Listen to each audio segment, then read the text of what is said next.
Assalamualaikum warahmatullahi wabarakatuh. Perkenalkan, nama saya Rodia Umil Mukminin.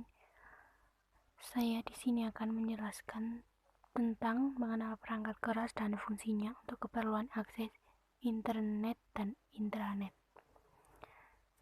Oke, pengertian dari perangkat keras yang digunakan untuk keperluan akses internet dan intranet.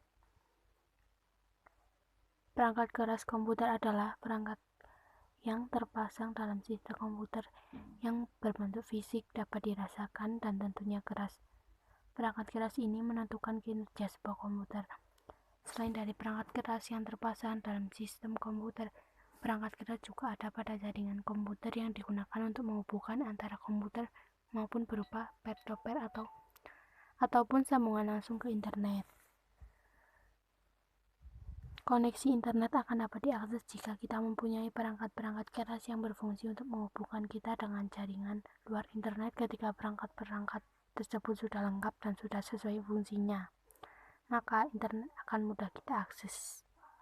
Lanjut, fungsi dari perangkat keras untuk akses internet dan intranet. Macam-macam perangkat keras yaitu komputer. Komputer merupakan komponen utama untuk dapat mengakses internet. Spesifik komputer yang digunakan dalam koneksi internet sangat menentukan cepat atau lambatnya kinerja akses internet. Ini gambar komputer ya. B. Modem. Modem adalah singkatan dari modulator demulator, yaitu alat yang digunakan untuk menghantar dan menerima data dari sebuah PC ke PC lainnya melalui kabel telepon. Modem adalah alat yang bertugas untuk menukar data dari bentuk digital ke analog dan sebaliknya. Modulator merupakan bagian yang mengubah sinyal informasi ke dalam sinyal pembawa atau carrier dan siap untuk dikirimkan. Demulator adalah bagian yang memisahkan sinyal informasi yang berisi data atau pesan dari sinyal pembawa carrier yang diterima sehingga informasi tersebut dapat diterima dengan baik. Berikut macam-macam modem. 1. Modem eksternal. Modem ini terletak di luar CPU komputer, dihubungkan melalui port COM atau USB. Ini adalah modem eksternal. 2. Modem internal. Perangkat jaringan yang terdapat pada papan ekspansi atau expansion port yang dihubungkan ke motherboard. Modem internet tidak mengandung lampu indikator untuk menginformasikan kepada pengguna fungsi atau status modem yang berubah, atau modem internet juga dikenal sebagai onboard modem. Berikut adalah gambar modem internal. Yuk lanjut yang ketiga. Modem kabel. Perangkat keras yang menyambungkan PC dengan sambungan TV kabel. Jaringan TV kabel ini dapat dipakai untuk koneksi ke internet dengan kecepatan maksimum 27 Mbps downstream atau kecepatan unduh ke pengguna, dan 2,5 Mbps upstream atau kecepatan unggah dari pengguna. Agar dapat menggunakan modem kabel, komputer harus dilengkapi dengan kartu Ethernet. 4. Ethernet card. Ethernet card atau LAN card digunakan sebagai kartu antarmuka jaringan untuk transmisi data antar komputer yang koneksi. Disebut dengan Network Interface Card atau NIC. Ethernet card bekerja dengan menggunakan kecepatan transfer data dalam satuan bit per second atau bps. Kecepatan transfer data tersebut dimulai dari 10 bps, 100 bps, dan 1000 bps. Berikut adalah gambar Ethernet card. Kabel jaringan. Kabel jaringan merupakan peralatan yang berfungsi sebagai media penghubung antar komputer dengan komputer atau komputer dengan perangkat jaringan lainnya. Berikut adalah jenis-jenis kabel yang digunakan dalam jaringan komputer. 1. Twisted pair atau STP dan UTP. Pengertian STP dan UTP berikut ini. Kabel STP atau Zero twisted pair adalah jenis kabel telepon yang digunakan dalam beberapa bisnis instalasi. Terdapat pembungkus tambahan untuk tiap pasangan kabel. Kabel STP juga digunakan untuk jaringan data, digunakan pada jaringan token ring IBM. Pembungkusannya dapat memberikan proteksi yang lebih baik terhadap inversi IMI. Fungsi kabel STP sebagai media transmisi digunakan pada beberapa peralatan elektronika untuk menghubungkan antara pengirim dan penerima supaya dapat melakukan pertukaran data. Ini adalah gambar STP.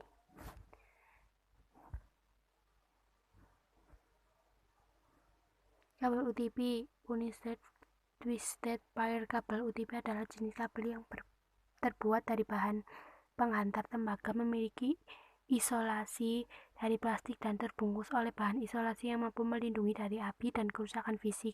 Kabel UTP terdiri dari 4 kabel UTP, United Twisted Pair. Kabel UTP adalah jenis kabel yang terbuat dari bahan pengantar tembaga, memiliki isolasi dari plastik dan terbungkus oleh bahan isolasi yang mampu melindungi dari api dan kerusakan fisik.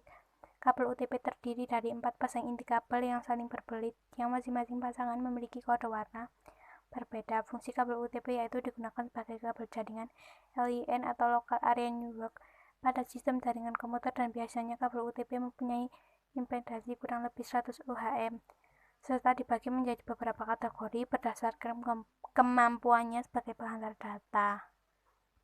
Contoh kabel UTP.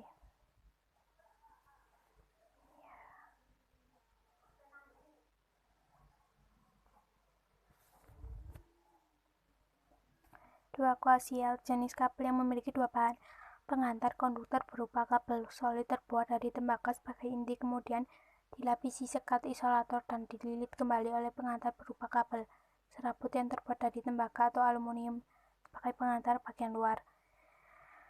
Kabel koaksial atau kabel koaksial terbungkus oleh isolator elastis yang terbuat dari plastik tahan air. Fungsi kabel koaksial adalah untuk mentransmisikan frekuensi tinggi mulai dari 300 kHz ke atas, dan penggunaan kabel ini mempunyai kanal frekuensi yang sangat besar. Contoh gambar kabel koaksial.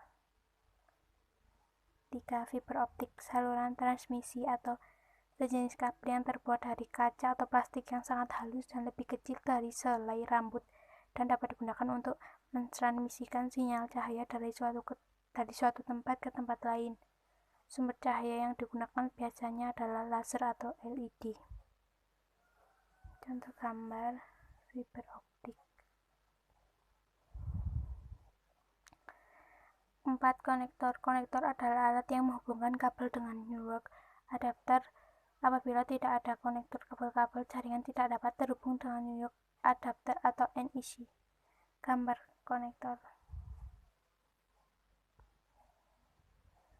5. Router difungsikan sebagai mengatur aliran data dan informasi pada satu jaringan dengan jaringan yang lain. Keunikan dari router adalah dapat memisahkan aliran data dari jaringan yang satu kepada jaringan yang lain, sehingga tidak akan terjadi pencampuran aliran data pada jaringan yang berbeda. Router hanya bisa bekerja jika protokol jaringan yang dikonfigurasikan adalah protokol yang routable seperti TCP atau IP. Contoh gambar router. 6. Internet HUB. HUB adalah perangkat keras atau hardware yang dapat menghubungkan beberapa komputer sekaligus dan juga menyatukan beberapa kabel, jaringan atau server, workstation, dan perangkat lainnya dalam jaringan. Internet HUB seringnya digunakan atau dipakai pada jaringan yang berbentuk topologi start. Di dalam topologi start, kabel jaringan dari workstation dihubungkan ke dalam HUB sehingga tercipta koneksi antar komputer yang ada ke dalam sebuah jaringan. Gambar HUB. 7. Repeater, sebuah stasiun yang menerima sinyal pada suatu frekuensi dan memancarkannya diulangkannya kembali atau repeat pada frekuensi yang lain secara otomatis pada saat yang sama atau simultan. Contoh gambar repetitor. 8. Bridge. Bridge merupakan perangkat untuk menghubungkan dua buah jaringan secara fisik yang menggunakan protokol sama atau sejenis. Bridge juga bertugas untuk mengirimkan paket-paket data sehingga bridge memiliki kemampuan yang lebih baik dibandingkan dengan HUB atau switch yang disebabkan karena bridge mampu membagi-bagi trafik ke segmen-segmen dengan sistem filtering trafik. Contoh gambar bridge.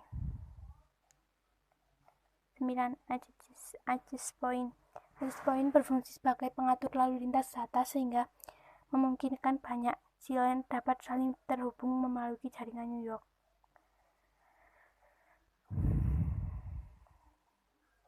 Contoh gambar. 10. Wajan polik. Sebuah antena nirkabel yang terbuat dari wajan dan paralon. Antena wajan atau wajan polik Egoin merupakan terobosan dalam teknologi RT atau RWNet. Diambil dari penciptanya Pak Gunadi. Antena wajan polik ini dinamakan wajan polik Egoin. Antena ini banyak digunakan dalam infrastruktur jaringan RT RWNet. Contoh gambar wajan polik. Oke, sekian dulu dari saya. Apabila ada kata-kata yang kurang berkenan, mohon dimaafkan. Semoga memahami dengan baik. Terima kasih. Wassalamualaikum warahmatullahi wabarakatuh.